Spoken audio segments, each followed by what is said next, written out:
Hi everyone, I've been here a couple of days and I was telling a client I need a decent view of the Rockies and he sent me down to this bar called Utop, I think, and it turned out that the view I was getting was of the Rockies baseball stadium. They had a game that night and I was like, no, those Rockies, and I still can't get a decent view of them, but in the background there, that's Denver and that's where I'm at. I'm on my way to California to hang out with the CFO and head of downstream of Chevron, meeting major investors. But here I'm at the Enercom conference, which is a very traditional oil and gas conference, 30-year anniversary this year, which is more a smaller cap type conference, but interesting because it's free for participants, and actually it's the companies that pay to attend. Basically, they're kind of desperate, some of these guys, for attention, and so you meet some of them and you know why. You get some sort of like guys buying mature Dutch oil upstream assets, and you're like, I don't know why you would be doing that. So it's very interesting, nevertheless, meeting all these varieties of what's going on in the global energy industry. And I'm constantly reminded just how huge this industry is. So we're talking about 100 million barrels a day.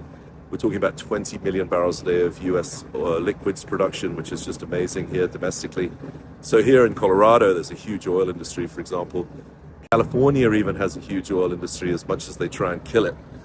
And of course, then you have US natural gas. You know, you have another 130 billion cubic feet a day of natural gas produced here in the US as part of the overall energy balance.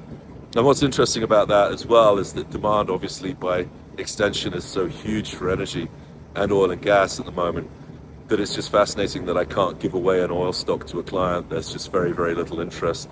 And there's a couple of major reasons for that, but probably the single biggest one, as you know, is what I call the Monopoly Seven. The seven monopoly companies are really dominating the market completely, which has got to very, very extended highs. So one of the reasons why you can support such a high price earnings, for example, ratio on the S&P right now compared to history, is that arguably these seven major companies, the Mag 7 as they're called, are all monopolies. And I'm talking about Apple monopoly, I'm talking about Amazon monopoly, I'm talking about Google monopoly, and so on. And what was interesting here is that actually when you had Liberation Day with Trump and tariffs, at the time it looked like a lot of those monopolies might seriously get collapsed. And of course, if you have a long-term monopoly, you give the company a higher multiple, and that really explains a lot of why the market can be so expensive. And of course, nobody believes in an oil and gas monopoly any longer because they know how much competition there is. And you can see it here in Denver with all these companies that are fighting to produce more oil at lower cost, and as a result are really doing an incredible job of maintaining supply when global oil demand per Aramco and Kepler is 108 million barrels a day now in August, which of course is the peak time of year for global demand. And that's the concern for oil investors, which we'll come back to, which is of course that we'll see a seasonal slowdown in demand here. And really the next stop is February of 2026, which in theory would be the low if we come under pressure. Now, of course, if oil and gas prices don't come under sustained pressure here, and we get to February 2036 and we're still at, say, $60, $70 a barrel, it becomes very bullish because from February we should rally back into summer next year. So an interesting one there. On the mega themes, the AI mega theme just continues to roar. Not that AI, I think, is really delivering. I mean, I think the big thing with AI is that you're going to suffer from the Jevons paradox, which is the better it gets, the faster it gets, the more people are going to use it. And I certainly find myself just asking it for outrageous amounts of data to be processed. And now I do it on multiple different computers as well, believe it or not. And so we're immediately just stretching the capacity of this thing, which is now firstly limited, obviously, by the chip supply. But additionally, it's going to be a major threat if you can't supply the electricity. And it really looks like that's going to be a huge challenge, with the key mega challenge being transmission of electricity. You don't want to live next to a high transmission power line, believe me, and you certainly don't want to live next to an electricity substation. So building out transmission in the US is going to be very difficult, and everyone's looking at what the Chinese have done and thinking, how are we going to keep up with this? And the answer is you really can't, because of course China's a totalitarian regime and they can just build whatever they want, wherever they want, and ask questions later. And the US simply doesn't work like that. And Colorado is a great example. Colorado's a fascinating mix of pretty hardcore MAGA, oil and gas producing ranches kind of thing, and then sort of bleeding heart liberals right here in the middle of Denver. So you really have a mix of politics here and the politics of oil and gas become very complicated in Denver as you get, sort of the left wing fighting anti and the right wing fighting pro, and they sort of stumble through with a compromise that allows significant oil and gas production within Colorado. Ultimately, so the AI theme, the real reason why we think it'll keep going, even if we think that it's going to suffer from the Jevons paradox. The Jevons paradox was written in like 1760 by Jevons, the Englishman, and says that as a machine gets more efficient, you use more machines. And so ultimately efficiency leads to greater demand, which is the paradox. And of course, that's exactly what I'm talking about with AI. You couldn't have a more remarkable example.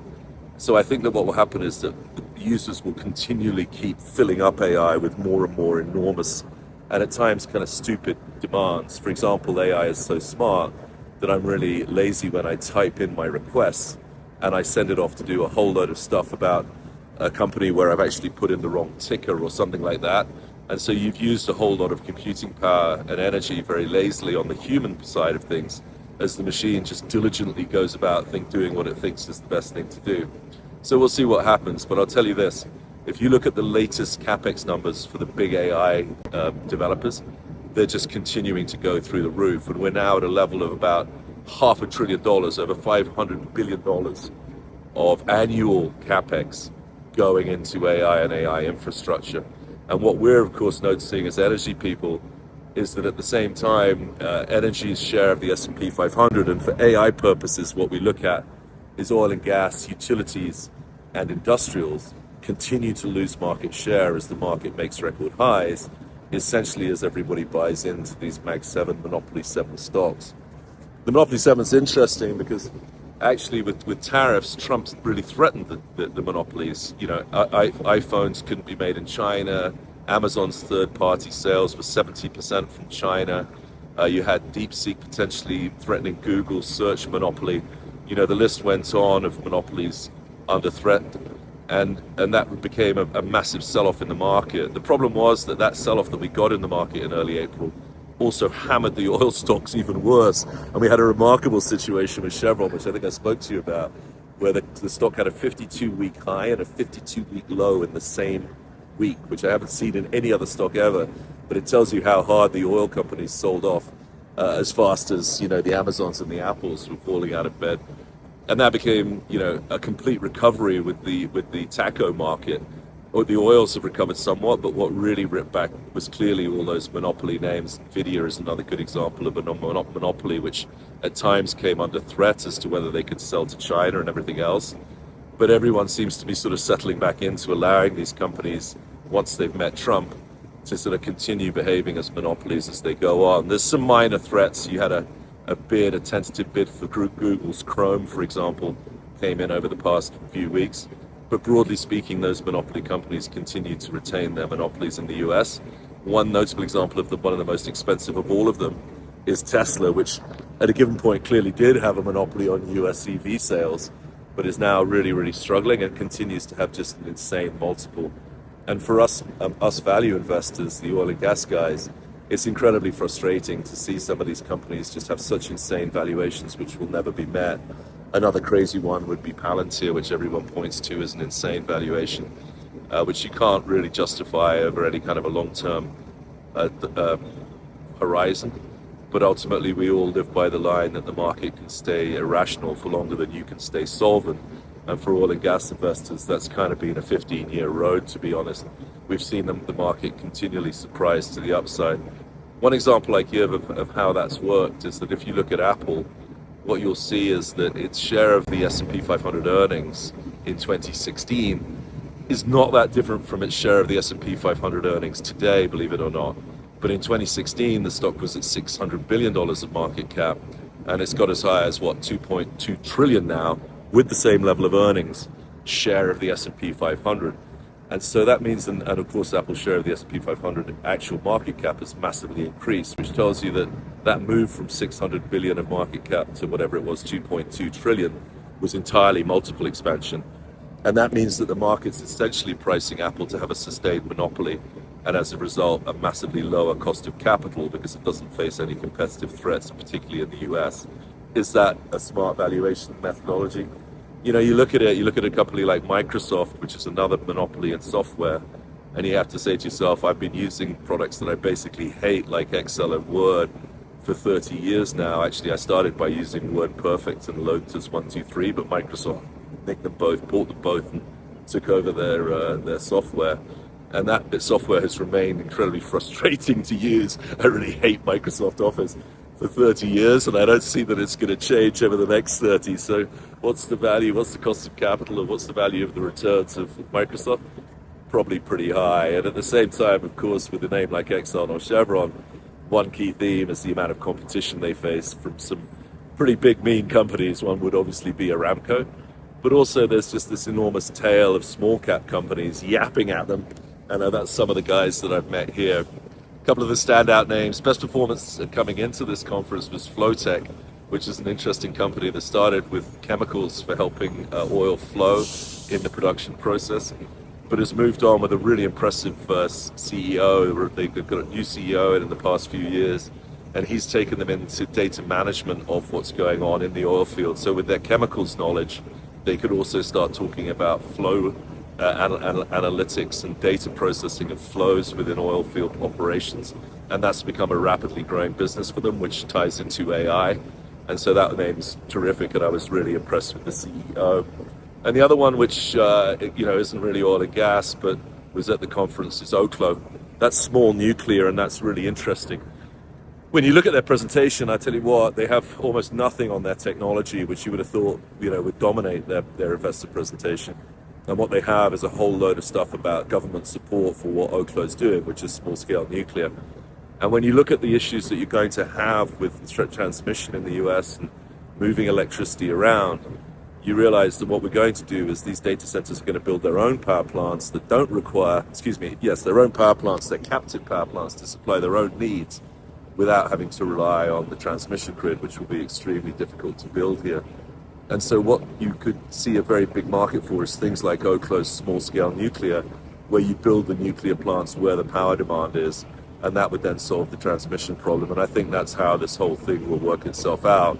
But I think that AI will continue to struggle to manage its capacity needs, because people like me are such egregious users of the technology that essentially they're going to have to start pricing me out of the use of AI, because if it's free, I'll simply use 3 different or 4 different AI servers in order to generate massive questions and look for massive answers, much of which I'll just throw away because AI sort of hallucinates about the answer.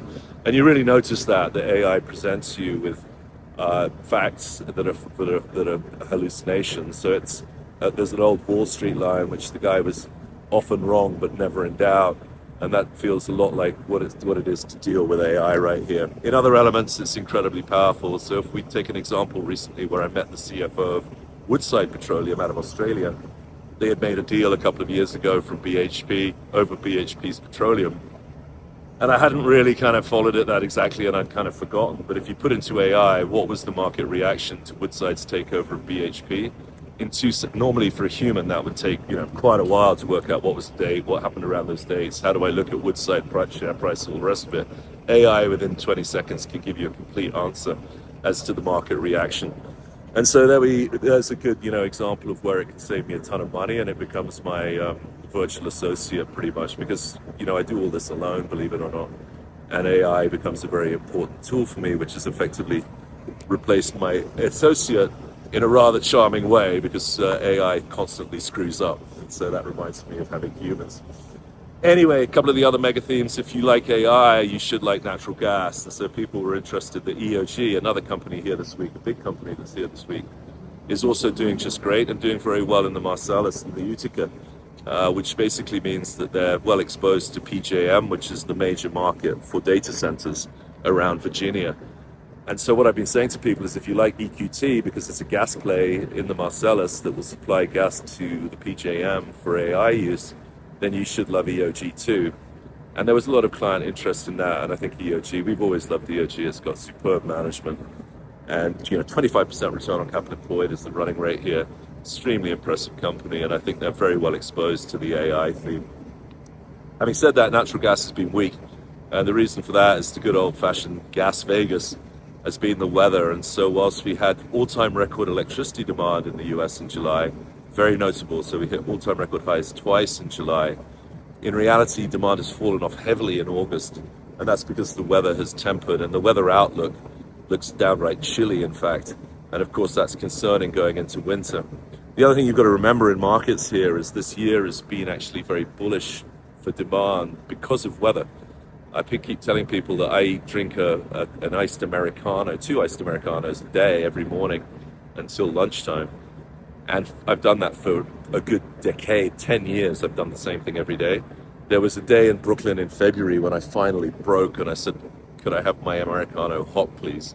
Because it was so cold. And so what you saw was a global cold winter here set us up into a hot summer where you had record heat in the Middle East, and all of that boosted demand. When you look forward at weather patterns, you would be thinking, well, I'm worried that there's going to be a warm winter here, which will be another disaster for natural gas. And then perhaps, we go back to a hot summer. So the seasonal extremes are getting greater towards peak summer demand. And warm winters have been really the overriding outcome of global warming. You've had warmer winters net than you've had hotter summers, believe it or not. And of course, that's relatively bearish for natural gas in terms of seasonal demand. But the mega theme for natural gas remains overpowering because it's effectively a lower emission fuel and obviously than coal, which is what China uses. China, by the way, has 52 coal-fired plants under construction right now.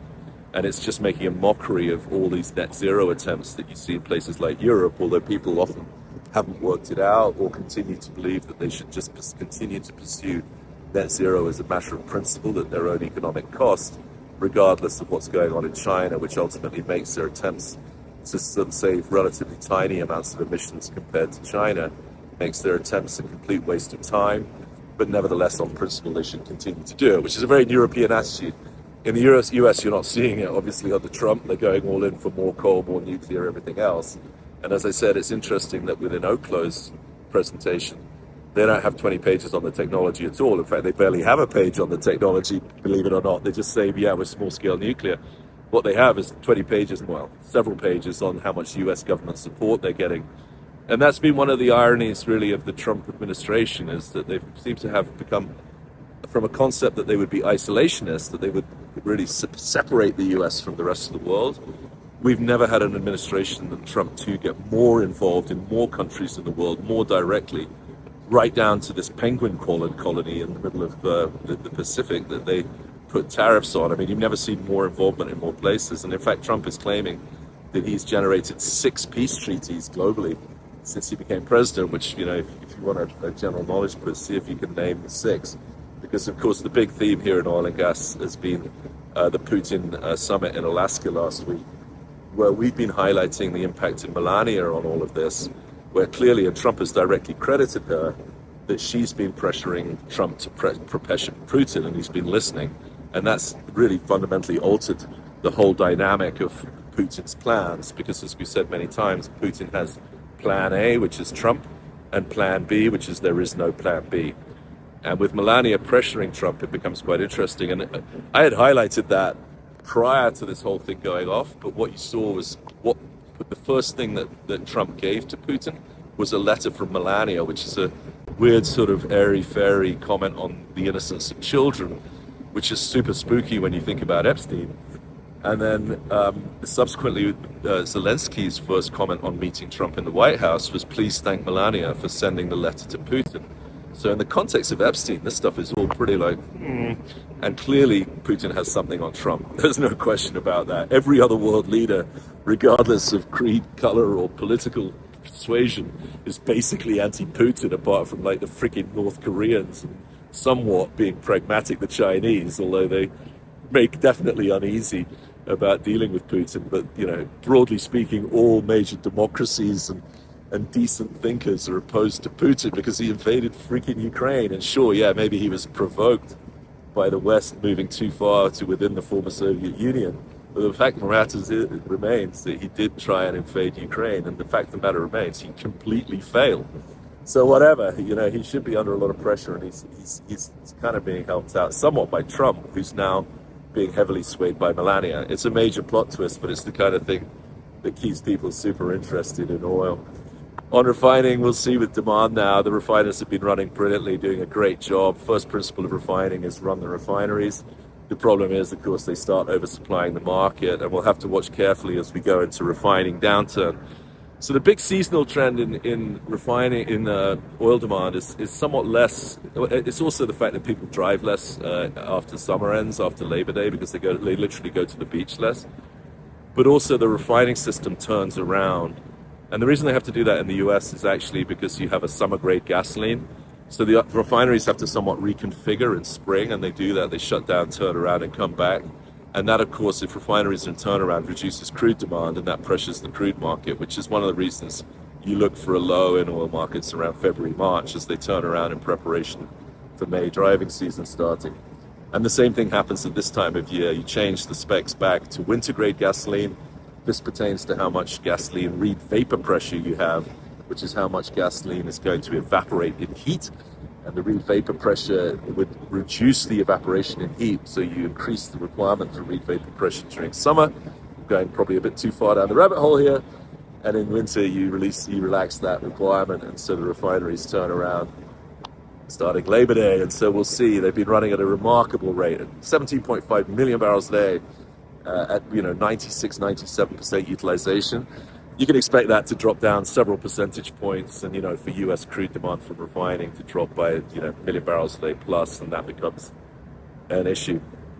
Globally, in terms of things like what we're seeing in China, it remains a major head scratcher, because I've said many times to you, Chinese demand for oil, apparent demand for oil, is bouncing around between seemingly about 500,000 barrels a day negative and 1 million barrels a day positive.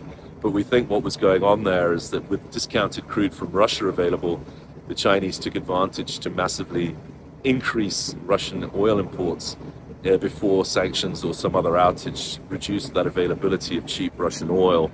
And that is coming under pressure, particularly as regards the Indians.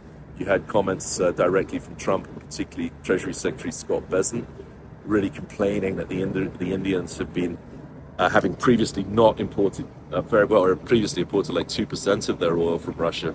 Suddenly, with this whole Ukraine situation, they're now 40% oil imports from Russia, and that's upsetting the administration.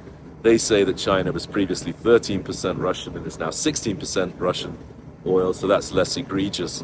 But in the case of the Indians, they're very much coming after that trade, and that's become another bearish aspect to oil markets, because it's going to back up Russian exports into other distressed markets, but equally is going to cause India a problem.